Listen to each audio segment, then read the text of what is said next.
Hello बच्चों, चलिए प्रश्न को पढ़ते हैं और समझते हैं। विरोधोक्ति द्वारा उपपत्ति का प्रयोग करके यह सिद्ध कीजिए कि यदि पूर्णांक a के लिए a का वर्ग 3 से भाज्य हो तो a 3 से भाज्य होगा। ये हमें सिद्ध करना है। प्रश्न को हल करने से पहले हम प्रश्न के लिए मुख्य अवधारणा लिखेंगे। तो यहाँ से लिख लेते हैं प्रश्न के लिए मुख्य अवधारणा, जिसकी सहायता से हम इस प्रश्न को हल करेंगे। मुख्य अवधारणा में देखिए हम क्या लिखने वाले हैं। प्रश्न को हल करने के लिए हम इसकी मदद लेंगे कि मान लीजिए हमारे पास कोई पूर्णांक है और गुणा कर रहे हैं हम कोई पूर्णांक नहीं है, अपूर्णांक। अपूर्णांक तो इनका बराबर पूर्णांक बराबर पूर्णांक ये आवश्यक नहीं है, यह सदैव सत्य नहीं है। पूर्णांक सदैव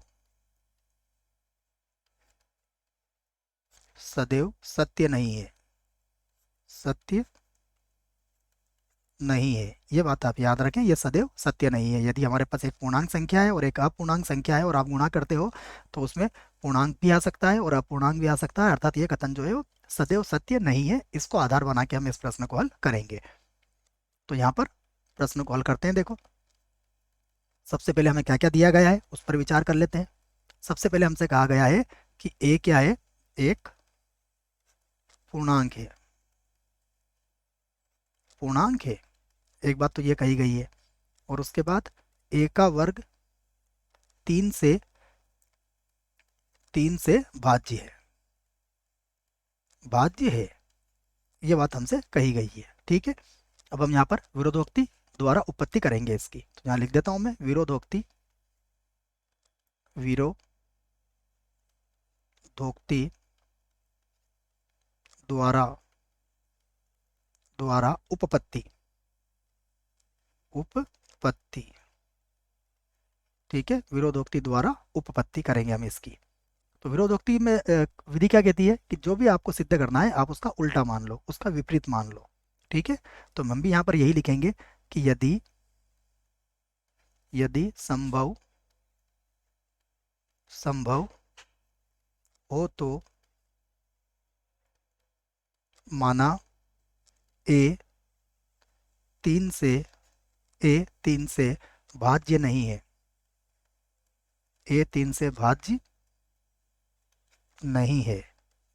ये हमने मान लिया है। यदि संभव हो तो क्या मान लिया हमने कि ए जो है वो 3 से भाज्य नहीं है। तब तब देखिए, तब यदि हम ए को 3 से भाग लगाएंगे तो हमें क्या कभी भी पूर्णांक नहीं मिलेगा। ये आपको क्या होगा, ये बराबर नहीं होगा किसके,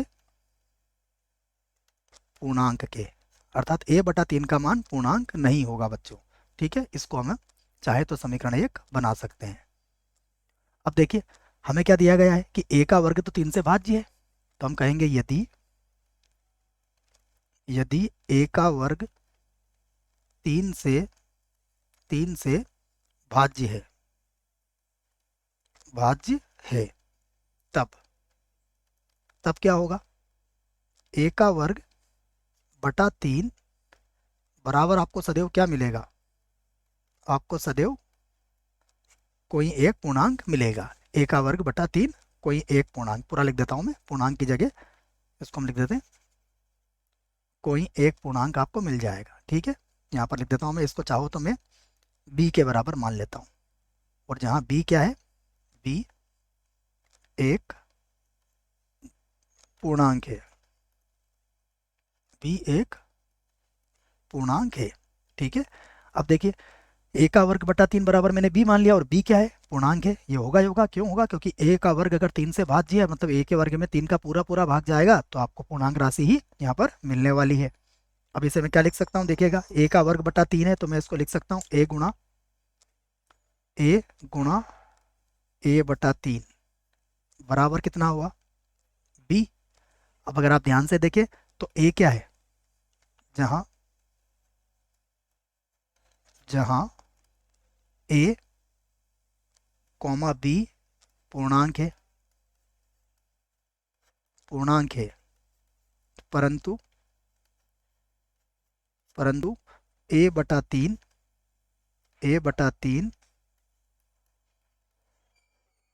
पूर्णांक नहीं है, नहीं है। अब समझिएगा जो मैंने मुख्य उदाहरण में आपको बताया। यहाँ पर देखिए क्या हो गया। अब हमारे सामने ये हुआ है कि ए तो क्या मिला हमें, पूर्णांक मिला। उसके बाद क्या आया, गुणा करके ये आ गया अपूर्णांक।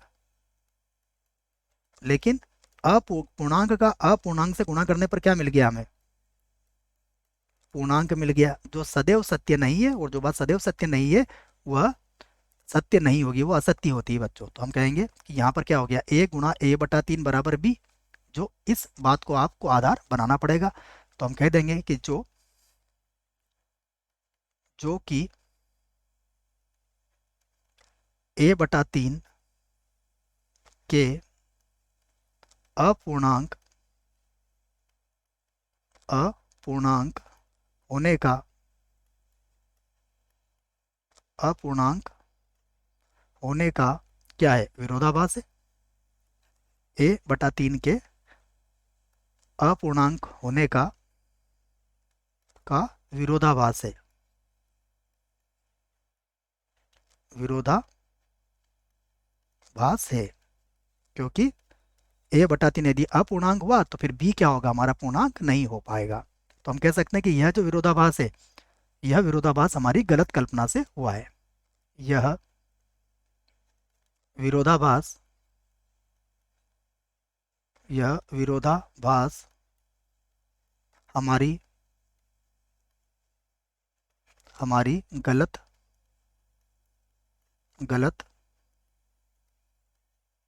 कल्पना से हुआ है। अतः विरोधोक्ति विधि से अतः विरोधोक्ति विधि से विरोधोक्ति विधि से यदि ए का वर्ग 3 से भाज्य है, तब ए 3 से भाज्य होगा, भाज्य होगा। यही हमें सिद्ध करना था। आशा करता हूं बच्चों प्रश्न का उत्तर समझ में आया होगा। धन्यवाद।